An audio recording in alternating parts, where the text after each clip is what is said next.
Okay, everybody, we are live. Let's make sure the live stream has gone up on our account before we really get into the nitty gritty. Also, welcome. If you're here, you're probably here for the first time onto this podcast because we normally would upload this podcast onto a different channel, but this is kind of where it belongs. So this is where it's going to stay. So good to have you, everybody. Whether you're a longtime subscriber of mine or you are not, either way, let us know. Can't seem to find my YouTube channel on YouTube. I'm just gonna trust that it's up right now. We're not gonna get into the nitty gritty. We want to get into the show. Okay. So this is our co-host. Welcome to the unnamed podcast. It doesn't have a name yet. James Nichols. Everybody, let's get a round of applause for James Nichols real quick. Yes. You want to go ahead and just say hi to the crowd and say what's up to everybody? What's going on, everybody? Glad to be here. He's glad to be here, by the way. So let's Pretty keep this. cool. What's cool? You like that sound effect? You like that? It was pretty good, right? I'm glad you like that. No, All right. but Let's see. Are we live?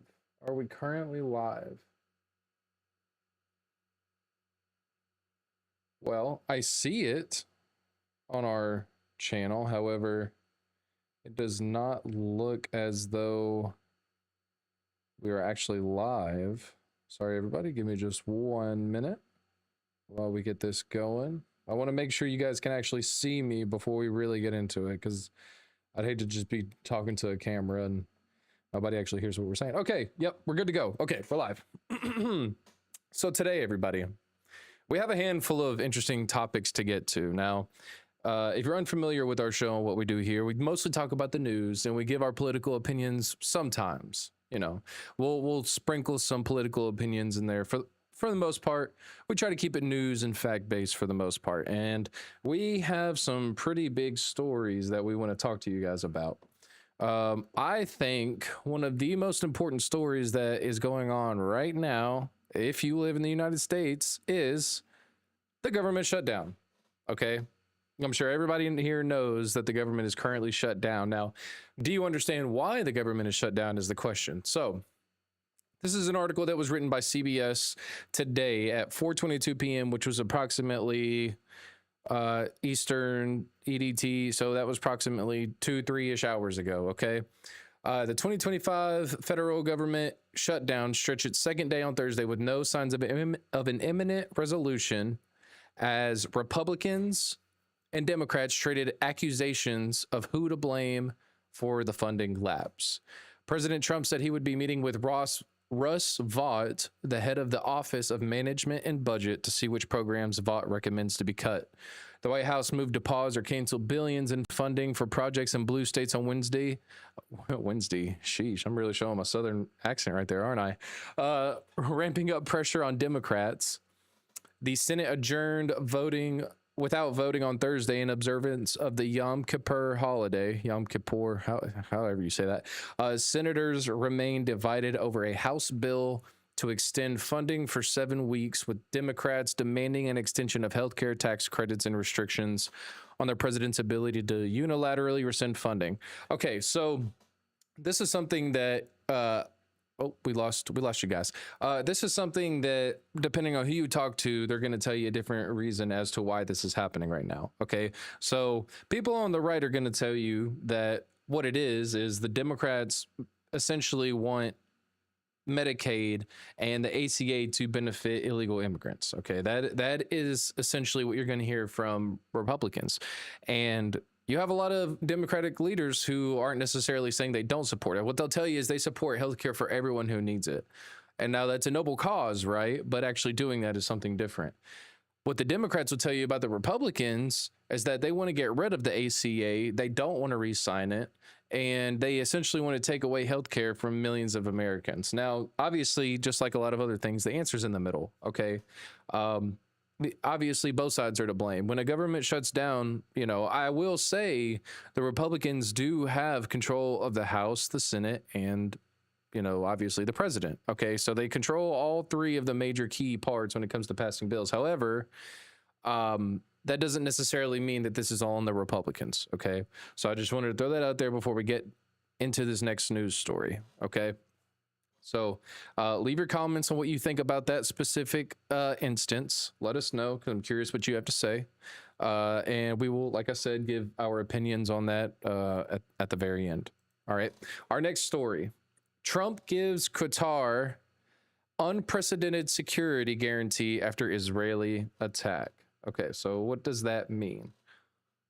That means President Trump signed on Monday an executive order to provide Qatar a U.S. secretary guarantee with conditions similar to NATO's Article 5, according to the text of the order published by the White House. Why it matters: this is an unprecedented security agreement between the U.S. and an Arab country. It says the U.S. will treat any armed attack of the country as a threat to the peace and security of the United States. Now, you might be wondering, why does this matter? Like, who cares, right? They're Qatar. They have money. Okay, obviously, they've been a bit of our allies, but not to this extent. So get this. The reason Trump decided to do this is because literally a day prior, before he made this announcement, guess who made an attack on Qatar? Just throw it. Just throw a name out there of somebody, of a group of people that live in the Middle East that are doing a lot of fucked up shit right now. Name a group. I'll tell you. It was Israel. Okay, Israel fucking bombed Qatar, and literally the day that Netanyahu comes to the White House, he says this right in front of Netanyahu, not giving him any prior warning at all, and just drops it. And he forced Netanyahu to issue Qatar an apology in the White House, which, hold on, you know, we can all say what we want about Trump, but we got to admit that was nice. We like to see that. Okay. So again, we don't want to get too much into the opinions right now. We want everybody to get through the news part first, but leave your comments on that. Hell, leave multiple comments. It helps the algorithm push this video out so people can see more and see what we're trying to do here. So yeah, leave us a comment and let us know what you think. Our next story. FBI is cutting ties with the ADL, the Anti-Defamation League, who is most notably known for protecting Israeli interests, mostly used to protect Israeli interest. Okay, so let's see. The reason that Kash Patel is citing that he's done with the ADL is over James Comey. Now, you might be wondering, who is James Comey? Now, if you don't know who James Comey is, you probably haven't been looking at politics for the last 8 years. Okay, you probably just haven't, because he was part of the Russia collusion, Russiagate, you know, saying that, you know, basically Trump took all this money from Russia, and without actually having a lot of evidence to back up what he said, he lied to Congress, he lied under oath multiple times, and now he's going to prison. So this is all confirmed. And don't get me wrong, I'm not a big fan of Kash Patel, but this was the statement that the FBI made. James Comey wrote love letters to the ADL and embedded FBI agents with them, a group that ran disgraceful ops spying on Americans. Patel said in his post, "That era is over. This FBI won't partner with political fronts masquerading as watchdogs." Okay, Cole. Sorry, James. How interesting is it that we have the director of the FBI sitting here telling us that the era of masquerading as watchdogs with political fronts is over, right? That's what the director of the FBI just said like a day ago. When was this article written? It was written October 1st. It was written a day ago. Okay. So check this out. I'm going to put this on the big screen so everybody can see, because I really want you guys to see this. Boom. Let's get that full screen. Let's make that one big. All right. Threat detection theatrics. Aaron Cohen's AI surveillance tool and domestic spies. Okay. Now let's make sure everything comes back on stream before we do this. Yep. Okay. Everybody can see it. Good. So, threat detection theatrics. You can still see it big, right? James? I can't see it. You can't see it? You can't see it at all. Click on it. Make it bigger on your screen. Okay. Oh, okay, gotcha. All right, we're good now? Okay. Now I'm gonna people watching at home, I'm going to make sure you guys can see this as I scroll through it. So if I pause for just any moment, that's what I'm doing. So threat detection theatrics. Now remember what we were just talking about. Kash Patel and the FBI and espionage is over. Threat detection theatrics, Aaron Cohen's AI surveillance tool in domestic spy machines. Aaron Cohen had another Fox News appearance a few days ago, echoing the same claims. America's first AI threat detection system, including the entire existing industry, SocialNet, Flock Safety, Clearview AI, Veritone, Data Miner, First Alert, etc. This time, the messaging leveraged the recent Minneapolis school shooting to try and sell AI surveillance tool Gideon. Okay, remember that name, Gideon. All right, and it looks like you guys actually cannot see. So let me go ahead and change this so that way you guys can see. Boom. All right, you'll be able to see that. Sorry about that, by the way. Comment. We love the Blaze Politics show if you're still watching. Let's see. So Gideon, apparently it's launching next week. Expect another set of eyes on your digital footprint. In a story that's equal parts dystopian and deja vu, Aaron Cohen, a former IDF operative and actor turned Fox News commentator, recently pitched an AI-powered threat detection system designed to preemptively identify mass shooters and domestic threats. The system, if implemented, would reportedly draw on public available data, social media, purchase histories, online behavior, and run it through a proprietary model trained to flag pre-attack indicators. Now, think about that. Pre-attack indicators is what we're talking about right now, okay? Cohen isn't a fringe voice. Oh, go ahead. Go ahead. I didn't mean to interrupt you. Like, I'm just listening to this, and I'm like, how is this legal? Like, how It's not. It's against. this totally sounds like a violation of like privacy. It is. It is. It's 100% illegal. Like, and like you said, they're masquerading it as like, oh, we could prevent this and, save people from this. And it's like, yes, that's a great idea, but look at what you're doing. And this is a program that's already been implemented in Israel. That's where all this stuff is coming from. The actual director of all this was an IDF counter espionage. What would you wouldn't call that a soldier. You would call that basically, somebody who holds one of those positions. Okay. A high ranking official. He worked in espionage and counter espionage. But behind the buzzwords of AI and safety lies something much older and darker: the normalization of mass data collection without oversight. SocialNet, similar tool, has been described by Jeremy Scott, senior counsel at Epic, which is a game developer company, as part of an unchecked surveillance ecosystem that lacks any meaningful transparency, oversight, or accountability. Let me repeat that to you guys. Senior counsel at Epic described this as an unchecked surveillance ecosystem that lacks any meaningful transparency, oversight, or accountability. Okay. Now, this is somebody who, if you know, Epic is who owns Fortnite. Can you imagine? Okay, guys, sorry. I know we said we were going to get into politics, but just real quick, bear with me on this. Can you imagine if your son or daughter or niece or nephew or cousin or whatever is playing Fortnite and they're under the age of 18 and they go and put their personal information, where they live, their mom's credit card, whatever else, your zip code, all this very personal information, right? That's stuff that if this Gideon program gets what it wants, Epic will have no choice but to provide that information to this agency. They will have no choice. And there's nobody in the White House right now protecting it. There's nobody in Senate or in the House that's fighting against this. And my personal theory is, and I've said this to you, James, personally, off record, I think part of the problem is where our Congress and our government is so old. They don't know. They don't understand what's coming.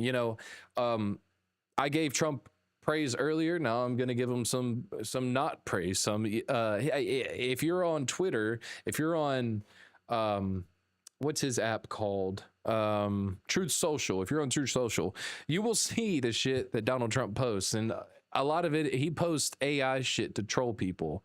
Now, I don't think he realizes how potentially, I don't know, the door that you open when the United States of the president of the United States, God, I said that backwards, is posting memes online that were created by AI that are intended to look real and to poke fun. Like, that's not good. That's a very, I don't have a true word for it. I know that sounds very like kid, oh, it's not good. Like, I don't have a bigger word for it right now. I'm sorry.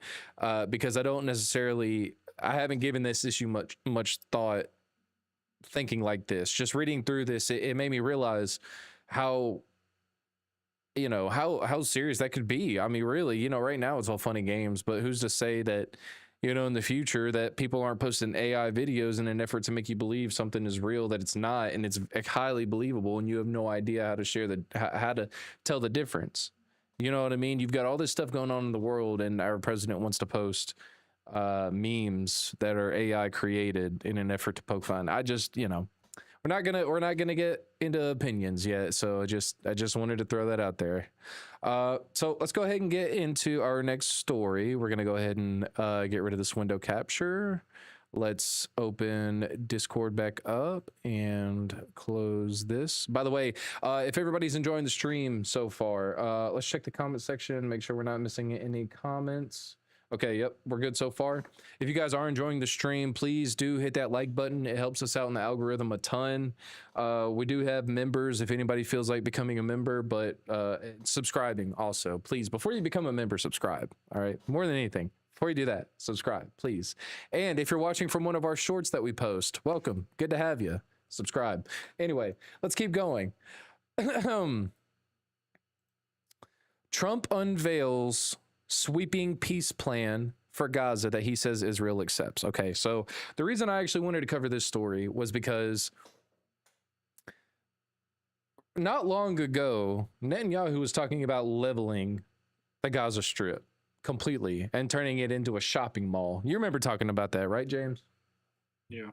Yeah, so it was not that long ago that they were talking about completely. He was trying to make that deal with Egypt to evacuate Palestinians. Exactly. It was like, we're not having any of that. Exactly. And there's a reason. So now, and they've actually done a lot of damage to the Gaza Strip. I saw a before and after video. It's just insane the amount of damage that has happened in the Gaza Strip. But going over this plan, this was an article written by ABC. President Donald Trump on Monday fast-tracked his administration's efforts to secure peace in Gaza, rolling out a detailed vision for a U.S.-backed ceasefire that the White House says will bring the war to an immediate end. He said Israel has accepted the proposal, but the success of the plan hinges on the cooperation of Hamas. We're at a minimum, very, very close, Trump said during a news conference. Let's see. There we go. Oh, that's much better. So that we don't have to worry about the thing going away. Hell yeah. We're at a minimum, very, very close, Trump said during a news conference alongside Netanyahu at the White House. Speaking alongside the president, Netanyahu appeared to sign off of the proposal. Wait, hold on.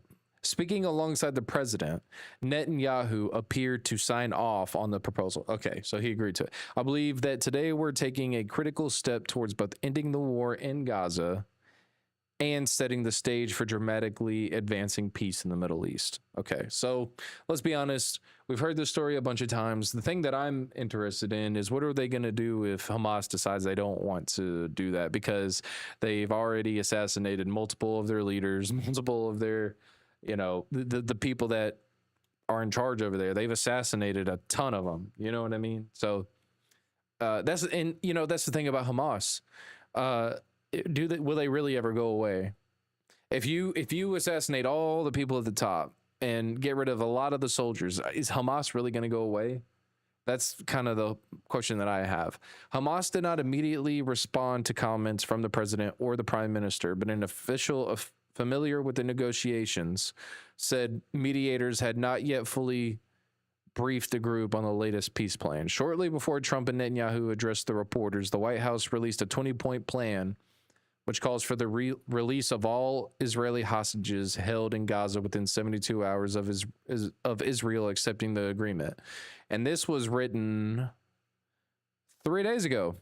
So I guess time's up. Unless there's an update. If somebody has an update that we're not covering on this situation and you want to let us know, please let us know. Share some feedback. We would love to have updates on this stuff.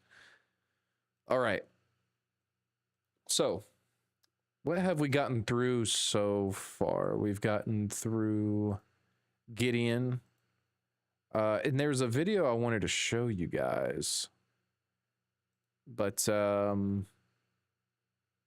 don't seem to have it. Oh, I do. I do have it. Here we go. I'll make sure you can hear it too.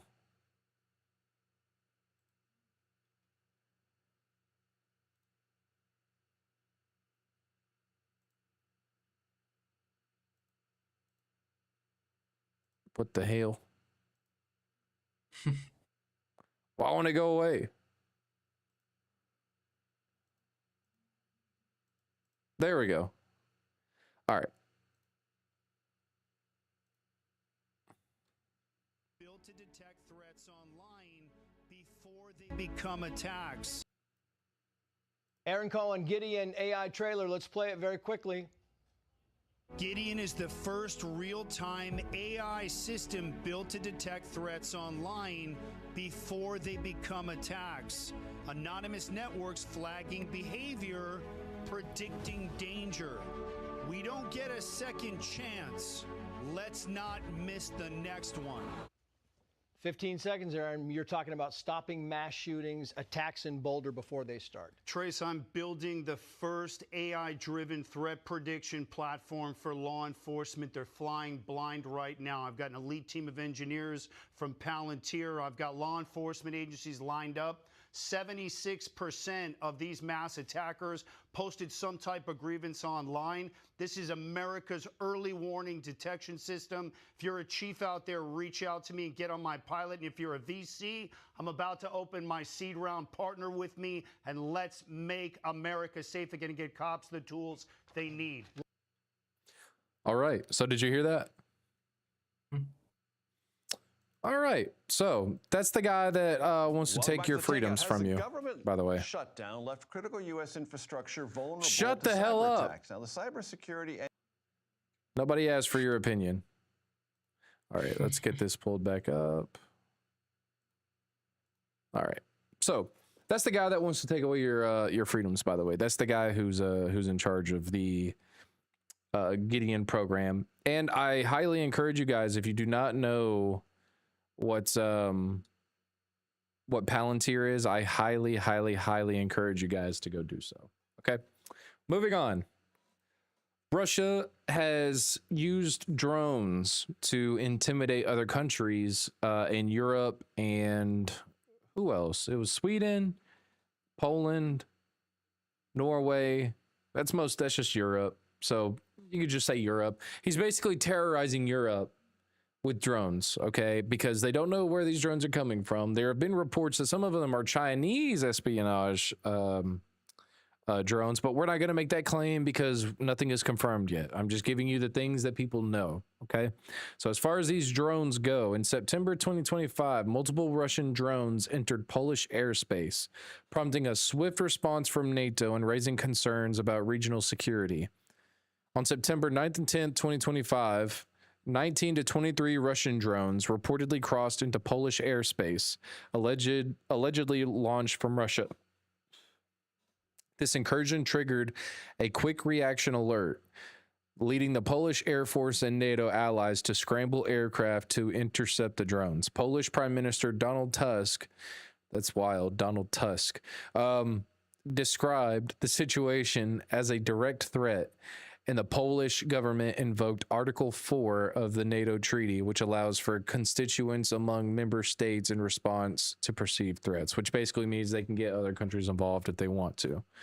NATO's involvement, NATO forces, including Dutch and Polish fighter jets, were involved in shooting down several of the drones. This marked a significant moment as it was the first time NATO allies actively engaged to neutralize such threats from Russian drones. The drones caused damage in residential areas, particularly in the villages of Wariki and Kazasnovka. Kazasnovka. Although no casualties were reported, the Polish government faced scrutiny over its preparedness in response to the incident. Shit. So part of this whole thing was what people think happened was Russia was trying to test how quickly Poland and NATO could basically get up into the air when they found out that they had been breached. And apparently, what we're being told is it took up to 6 minutes for actual Poland and NATO planes to get in the sky, just to get in the sky. So not good, something they're going to have to work on, obviously. And I would say they probably have been. I would say a lot of people are on their heels right now when it comes to Russia. So anyway, moving on. Ukraine nuclear power plant enters 5th day on emergency power, and it's actually worse than that. This was on September 27th. So you got to think, today is October 2nd. So this was like 5 days ago. Yeah. So the situation is much worse at this power plant. I'm going to explain that to you guys. But Ukraine nuclear plant enters 5th day on emergency power as Zelensky announces $90 billion arms deal. And yes, you could imagine who he's getting them $90 billion from. Ukraine's Russian-occupied Zaporizhzhia nuclear. You guys, listen. I know you guys are laughing. But if you were looking at this word that I'm trying to say out loud right now, okay, you wouldn't be laughing. You'd feel bad for me, okay? So let's see. Where was I at? Okay. The nuclear power plant entered its 5th day running on emergency generator Saturday, prompting mounting safety concerns. President Volodymyr Zelensky, meanwhile, announced a $90 billion arms agreement with the United States and criticized Hungary for carrying out dangerous intelligence-gathering drone activities over Ukraine. External power to the power plant, Europe's largest, has been cut for more than 4 days, which is actually 10 now? Yeah, 4. Let's see. 4 days and then 5, so yeah, like 9-10 days. Yeah, so it's getting bad, and I'm just gonna go ahead and explain to you guys why that's bad. Okay, now I'm not a nuclear physicist, I'm not a nuclear scientist, okay, but from what I understand, think of a car. This is what I've been told. Think of a car. Think of both petrol and diesel motors. Okay, both. You fire up the engine gets warm because it's obviously generating heat. You shut the car off. Yeah, the car's going to be hot for an hour or two, but eventually the car cools down on its own through, natural cooling, the way the world does. Nuclear reactors are not that way. Nuclear reactors get so hot that even if the reactor itself is turned off, the mere existence of the components and the elements that they use generate so much heat that they have to have pumps continuously running to cool them down. They will not cool down naturally on their own means. Okay, it won't happen. And what's happening right now is, with the power being shut off, not only is the nuclear reactor not running, the cooling pumps are not working. And this is what will lead essentially to a meltdown, what is known as a meltdown, okay? Where, they're saying it's not going to be as bad as Ukraine, okay? Because Ukraine was a totally different scenario anyway. But talking about Chernobyl? Chernobyl, yeah, what did I say, Ukraine? Yeah, well... Yeah, sorry. Yeah, it's in Ukraine, yeah, but yeah, they're saying it's not going to be as bad as Chernobyl, but still, it's not good. It's a environmental hazard from hell. Okay, good luck cleaning that shit up. So let's see. That's basically everything that we have on that for now. Just be updated and watch that story because it's going to be an active and developing story. And watch for us to upload again very soon because I expect that to be a highly volatile and fluid situation. Okay. Russia's gas shortage. Right now, Russia is facing an extreme gas shortage, okay? So extreme that they're now actively, as we speak, importing all of their oil that they are using, not only for the military, but also for commercial citizens that they put in their cars. They're having to give out free gas vouchers, okay? Because right now they just don't have any gas.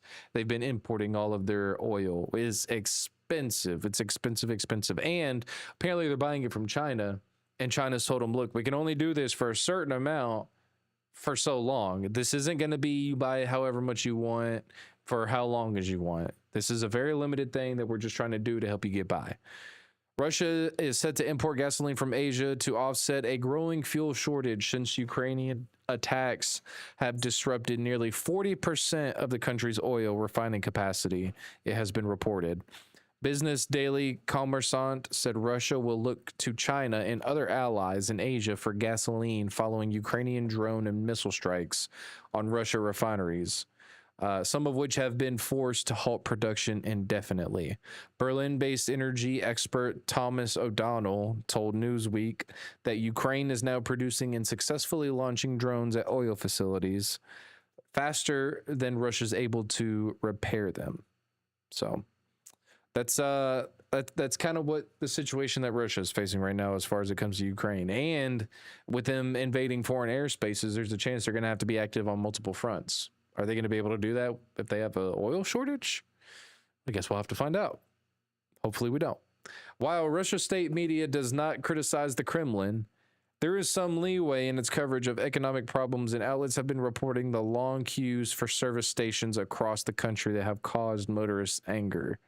And an energy superpower, shortages at the pump pose a political problem for Vladimir Putin, who has tried to portray his aggression in Ukraine as not impacting the daily lives of Russians. Ukrainian drone strikes have hit Russia's oil refining industry hard, forcing refinery shutdowns and restrictions on how much motorists can purchase. All right. So that's the news from Russia. I think that's basically everything that we have. The only other thing that I can think of, I'm gonna have to look at my notes. You done made me do it. You guys done made me do it. It's on now.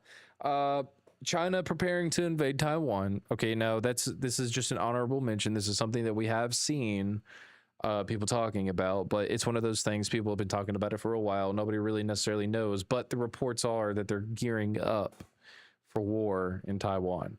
And the meeting I'm sure you all heard about, the meeting that all of our top generals attended on Tuesday afternoon in Virginia. Okay, it is being reported that the goal of this meeting was all about Iran.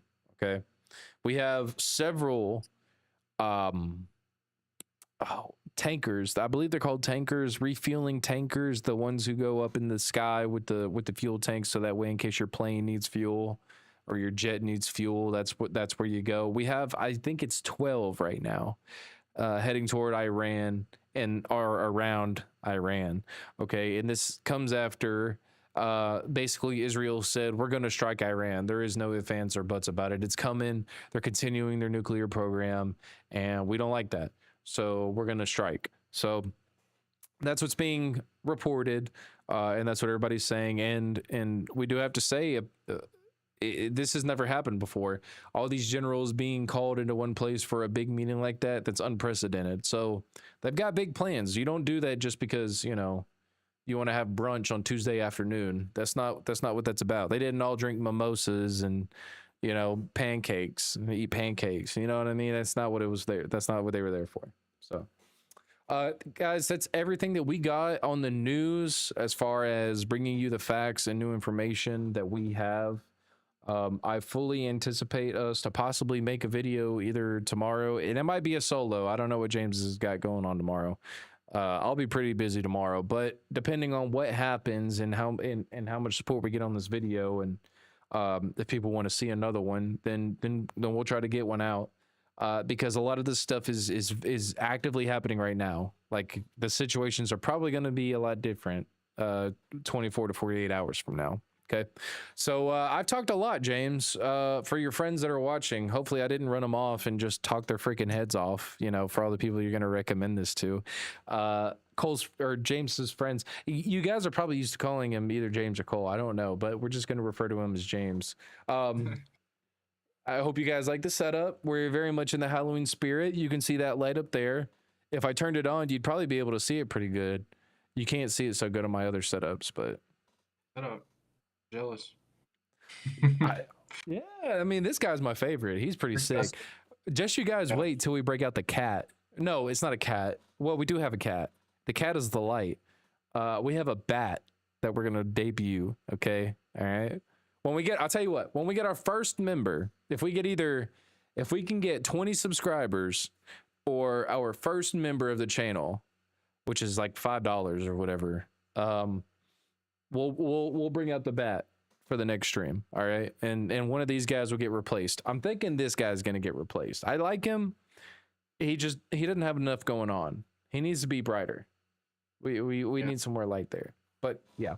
So anyway, go ahead, James. Let's hear your thoughts and get some of your opinions out there before we head out of here. I think some of like the U.S. alliances here are like interesting because it's like you and I were talking about this a couple weeks ago when before the United Nations like meeting where like Britain and like France and Australia and Canada, I believe Canada as well, all recognized a Palestinian state. So like it kind of put the U.S. in this position where it's like one of the few countries, or one of the only countries I think, Who that doesn't didn't? recognize the Palestinian state. And so it's like had this weird tie with Israel, and now you're having this general meeting with Iran because Israel has this problem with Iran, and at the same time you have a problem with the Chinese and the Taiwan situation where pretty much I believe like in the 70s, Taiwan lost their seat in the United Nations, and it's always been replaced by the People's Republic of China. And even the United States recognized that Taiwan as part of China. So it's like it's weird that we're the only country holding on to these weird notions of who belongs to who and what can be a state and what can't be a state, whereas we're like the outliers.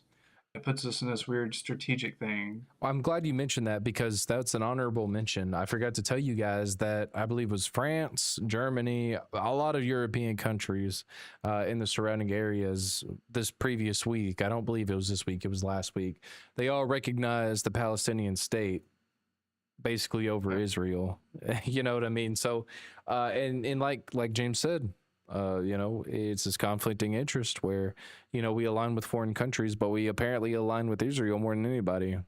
So much so that they have APAC and foreign lobbying, and they're allowed to just pay our politicians to say what they want them to say. And that's totally fine. It's totally fine. It's no problem. That's not illegal. Ted Cruz can get, how much was it? I think it was like $7 million. He can get $7 million from APAC and go on and say, I love Israel and they're our biggest, they're our biggest ally, but if you get money from China, to make a new pizza shop, I'm not a super advocate for China, but you get my point. If we're going to have rules for thee, it needs to be applied across the board and without exception. The ADL, the APAC, all this shit. What other foreign country has all this kind of shit in our country? Nobody. So that the whole situation was like doubly irritating for me because it's like, well, one, it's great to recognize a Palestinian state, but what does that change? Like, what's happening on the ground, And then it's also like frustrating to see the U.S. like still strongly back. I'm not gonna say Israel. I'm gonna say the Israeli government and Netanyahu because those are the main antagonists here, and it's like Yeah. strongly back him when there's clearly a humanitarian crisis. Yes, Gaza. exactly. Well, I don't want to say the G word. Apparently, if you say the wrong words, you get thrown into algorithm hell. But Oh, the G same. word, you know, that one. So let's see. How long have we been going, guys? We've been going for, let me look. Like 40 minutes, I think, something like that. Yeah, 40 minutes. So, all right. Well, I think I've about got everything out. The only thing that I would say is, over everything else that we've said in the past, and anybody who's still watching, also, if you're still watching, you're a legend. Thank you so much. If you've seen our previous videos, you've probably got a different sense of the things that I was going to say tonight, because I've said different things in the past, and I'll be first to tell you guys, I mistakenly had more faith in Donald Trump than I should have. And now when I say faith, obviously I don't mean from a religious sense. What I mean is we had a wide open border at the time. Okay. We had a lot of restrictions that were being placed on weapons, basically taking away freedom of speech. YouTube has already apologized and said, yes, we took down videos because the government asked us to. Mark Zuckerberg came out and said, yes, I had to take down Facebook posts because the government asked me to. Okay, mass surveillance, mass censorship. And now you flip the coin, and now you've got him going too hard on immigration and deportation, going too hard on the, overturning Roe v. Wade when it's up to the states in the first place. Why touch it? Why? The politicalization, the weaponization of Charlie Kirk. Okay. All of these things we're noticing, the Epstein files, he just wants us to forget about it. That makes no sense to me. Absolutely no sense. I don't support it. I think it's horseshit. Okay. I just had to say that. So. All right. Any last remarks? I guess we're just going to go ahead and roll up out of here. I guess we have to keep an eye on the situation in Ukraine. Well, particularly this nuclear plant, because I almost feel, I think everyone might feel that way, that it's clearly intentional. Oh yeah, yes, 100%. Well, they said it was intentional, and they're so strict. Like Israel, they're like, Hamas has 72 hours to accept our agreement, or we don't fucking take it. Like, dude, that's not how diplomacy works. That's just a fact. That's not how diplomacy works. So anyway, guys, so we didn't get any live questions. We didn't get any chatters. We're only live on YouTube right now. That might change in the future. But guys, if you want to catch us live, if you want to ask us some questions, if you're watching this on a replay, come to our live streams. We'll try to build a schedule. If we go live, you can almost guarantee it's going to be probably from around like 5 o'clock in the afternoon, anywhere from 5 to like 8, I would say is our, and 8 is really pushing it. 6 to 7 seems to be our sweet spot. So if you guys want to come over here, and find us, hit that notification bell. It'll tell you when we go live and when we upload, so you don't miss anything. Hope you guys enjoyed. And yeah, we're gonna get out of here. I'll look forward to seeing you next time. Oh yeah, good talks. We'll see you all next time.